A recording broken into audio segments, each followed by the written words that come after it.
Hello everybody, welcome back to another video. I'm hoping you guys are all having a fantastic day.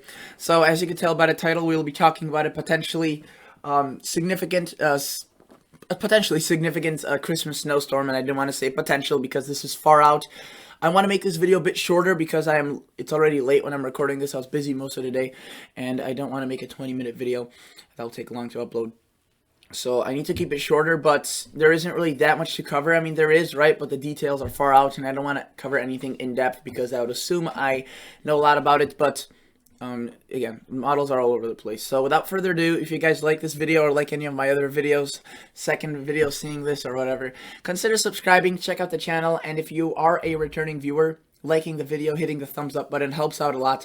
But honestly, the fact that you're watching this video is amazing by itself. So thank you. Let's move on. Let's start off with the European model. Again, last time with the last big system across the Northeast, the European did the best job by far. The European model predicted it the most early, and then it maintained a decent track, and the GFS model did the poorest job. And this time around, it was a different story. The European with this Christmas snowstorm, I'm going to call it a Christmas snowstorm because that's what it is. The GFS was the first one to show it. Now, did it show it accurately? We don't know, right? I mean, it's far out. But it's the one that first showed it, and a European kind of jumped on that bandwagon, if you will, a bit later. But overall, obviously still a really good model, and it's for certain areas. Usually the Northeast, the European, and Canadian do better. But let's look at this. So taking a glance at this next weekend, or this week into this weekend, really not much going on across the eastern United States. A bit of rain across the south, a bit of a Clipper-like system across northern or southern Canada, the northern United States, if you will, and a big storm moving on to the northwest. And while this one in particular doesn't do much in terms of the Christmas snowstorm, that's not the system. You can see this one really shrivels up and the mountains pretty much destroy it. Notice the European does indicate a sign of some light snow across the Northeast, maybe a bit of snow showers, rain showers. The Canadian yesterday at midnight was showing a nor'easter across the Northeast, and it's still kind of shocking how little far it is out, and how much the models vary about this system across the Northeast. So we'll have to watch that, but overall I would say right now it's a low chance, and it does not have much ensemble support. So really just light rain, light snow across the Northeast. There is, however, a Clipper that will move into Monday and Sunday into Monday, right before, a couple days before Christmas Day, right across Minnesota, Wisconsin. Light snow, the exact track will determine where the swath of snow falls. Minneapolis may be getting some snow. Chicago, again, if it shifts further to the south, they will be getting snow. Otherwise, nothing significant. Doesn't really form a nor'easter or any of that sort. Maybe across southern Canada, but doesn't seem to be forming across the United States. Then what we see is a low pressure, already a well-developed one, delivering moisture and snow to the northwest and southwest. Much of the fall and winter have been like that. And notice what we see with this system is that it quickly moves out into the United States, into the northern plains, right? North Dakota, South Dakota, Montana. Not much rain with this. This is the 23rd now, so a day before Christmas Eve, and not much rain. It doesn't have a it's disconnected, if you will. The northern component is there, lots of snow, but it's only a matter of time before it starts sucking up that moisture from the Gulf, and that's it's able to do that because of a high pressure that is positioned right here. And actually, it's a very good setup for moisture to flow up. Look, high pressure right here, right? We have that low pressure right there. And we have very, very strong winds. I mean, those isobars are packed. And again, not a result of either the low pressure or a high pressure by itself, but because of the combination of those two things, the winds are soaring through Missouri, Illinois, Wisconsin, Iowa. Really strong winds, and that obviously brings up some moisture, warm air out ahead of the system. That's why there's some rain, right? But behind the system, there's some snow. How advanced the system will be, how strong will it get, how much snow will it dump, that is all a mystery. At this point, there are just indications that a potential snowstorm may be occurring around that time frame. Notice we do have a pretty nice area of snow into southern Canada, a very strong rain front. That would be mainly rain for the beginning of Christmas Day, but transitioning maybe into over some snow. And behind that, what all models agree on is just really cold air that comes through. And I'm pretty sure the European does show that. I am getting some signs that it may Okay, yeah, no, it shows that cold air. Maybe not as intense as some of the other models, but I mean, 12 degrees, whatever it may be in Chicago, is going to be the coldest of the season, and that's the story for much of the Midwest where this affects it anyways. All right, let's take a glance at the total snowfall accumulations. That's what everyone wants to know. White Christmas or not. So let's stop it at around the 25th, 24th, 25th, 25th. This is what the snow storm outputs according to the European as of now. Again, this track is all over the place with different models. So if you're looking at, say, Missouri, Kansas City, oh, is that a White Christmas or not? Again, it's really too early to look at the mounts. Generally, the further north you go, I guess, you have a higher chance of seeing the White Christmas historically, right? But all it takes is one snowstorm. The European current model run tracks a lot of the snow across southern Canada and into northern Wisconsin, portions of the east, Ohio, Pennsylvania. Again, though, very heavy amounts across the west, regardless. Now, let's take a glance at, say, the Canadian. Again, Canadian came out at exactly the same time, so equally as old information. And just by looking at the snow system, the snow cover, it looks relatively similar, right? We have snow across the north, right here across Illinois, Indiana, but there are quite a bit of differences that we see once we look at the precipitation type and rate. So, the GDPS Canadian model. Notice we have some cold air, some clippers right this weekend. The Canadian was a strong advocate of that nor'easter system this weekend, and notice that it does drag in a few showers, rain showers, snow showers. It does drive in a Canadian clipper, I think that would be a Alberta Clipper. So, obviously that characteristic name. And I was saying it maybe, not maybe, because oftentimes there's a Manitoba Mauler or a Saskatchewan Screamer. This one would be an Alberta Clipper, the most famous of those three.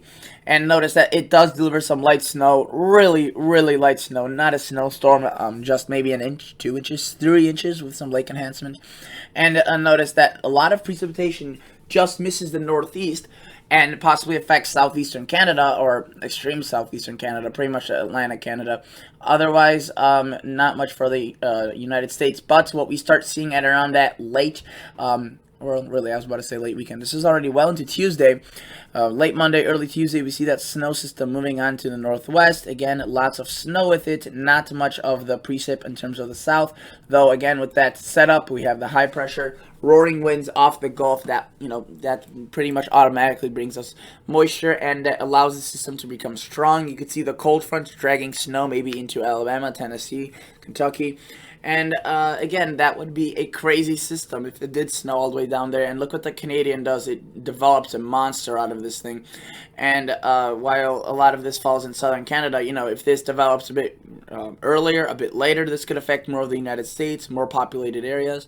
And even if it stays like this, for example, maybe this cold front behind it develops stronger snow potential, and maybe even, several inches, if not more, could fall out of that, according to the Canadian. Notice the lakes get turned on fully.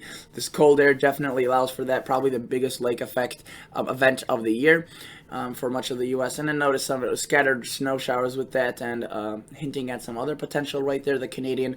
So again, the pattern remains active and will be active, and that seems the trend for the rest of winter. But again, how much snowfall? I already showed you that. Showed you it. The Canadian shows around this much for Christmas Day. This is midnight, or sorry, a 6 p.m. Christmas Day. So a lot of these locations would be seeing a white Christmas if this were to come true. Again, though, 174 hours out is pretty far out, and we won't know until more clear data, until at least this system makes landfall onto the northwestern United States, which will be around that Monday, Tuesday time frame. But even before then, this weekend, late this weekend, we should start knowing more information about this. GFS, right? The Global Forecasting System, the famous GFS that everybody talks about and critiques always. This is what it shows in terms of snow cover through the 25th of 25th of December. Notice more snow across the east, right? It takes, again, a snowstorm. It develops one, but a different track, a different pattern, a bit more random. So again, the models are differing on this quite a bit. The potential is there, and obviously, let's take a look at the actual type and rate to time this out. So again, really the same pattern for much of this weekend. Again, floating moisture, floating precipitation, maybe even hitting cities that have seen that snow with this past system. New Jersey, New York, obviously nowhere near the amounts they saw with the past system. I would say maybe an inch, a dusting. And notice that the GFS does have that Clipper, Alberta Clipper. Very moisture-starved week, but it does have some snow. Whether or not makes them, it makes more out of that, we'll have to see. No nor'easter develops with the GFS, again for the United States at least, that is. Notice by Tuesday we have that northwestern system, that Christmas snowstorm makes its way onto the northwest, right? Montana, Washington, Oregon, mainly snow, and then with that roaring southern wind, we start seeing that moisture come up. The GFS really takes a while to develop the snowy side from the system, but what it does is interesting. It develops a low pressure, sends that further to the north, scattered snow showers and potentially blizzard conditions up here in Canada. Cold air behind this, but notice that cold air behind this system allows for a really powerful cold front to bring in lots of precip, which then turns over into snow across the southern United States and brings a pretty strong system up the northeast coast. And I wouldn't say this is not out of the question, because with such Arctic outbreaks, which most likely there will be one, oftentimes snow in the south is possible. And this Arctic outbreak has been hinted at for more than a few days. It's been almost a week since the model started showing this very cold air. And oftentimes there is a precip maker that brings in this onset of cold air. Sometimes it's weaker, sometimes it's stronger. This time around it looks to be stronger, and the models are slowly starting to hint at that. And obviously this cold air would be, way plentiful enough to bring snow into portions of northern Georgia and Alabama and Mississippi, as it would bring most likely freezing temperatures, 32 degrees and below, all the way to the Gulf Coast, the beaches. And that would be obviously 32, 33, 34, maybe borderline. But, anywhere north of that would be obviously snow falling, and it would have potential to fall very heavily and accumulate a lot, since the snowfall ratios would be significantly higher. But again, like other models, the GFS keeps things active, even tries sending back a system right there through the United States, another clippers of some sort, another snowstorm. So a lot of activity and a lot of potential for some snow. And I think this is going to be the trend for the winter. An active winter, a snowy winter, but also a rainy winter, not necessarily a cold one. And, while there will be some Arctic outbreaks like this, if you look in the future, it remains chilly, but it's marginal, and we are just, we're in a warm pattern right now, relatively speaking. We haven't had much cold air across December, and notice that for this next few days, that maintains itself. Almost 100% of the United States is warm. Then we get that brief Arctic shot, right? But after that, we do maintain some of that cool air, but it is really marginal, pretty much as cold or below average as we are now above average. So, again, it's exciting for sure, but we'll have to see. I don't think it will be a record cold winter, but obviously that may be wrong, and I may be wrong, which is completely likely. All right, I want to get that across. I am not wrong. I am not right often, but I'm not wrong either often. I don't think, at least I don't hope so.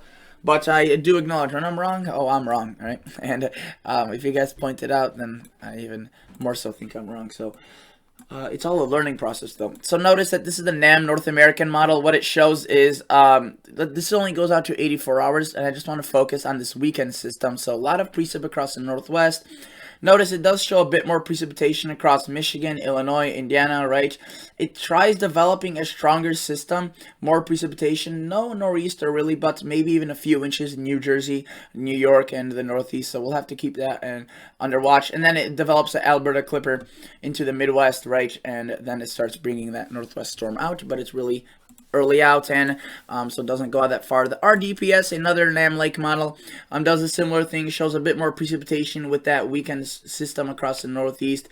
A bit slower in terms of timing, does bring in the Alberta Clipper, and again, only develops a pretty large storm once it's off into Canada. But, light snow that we have to keep an eye on for. Thank you so much for watching, and I will catch you all guys on the next episode. See ya. Bye.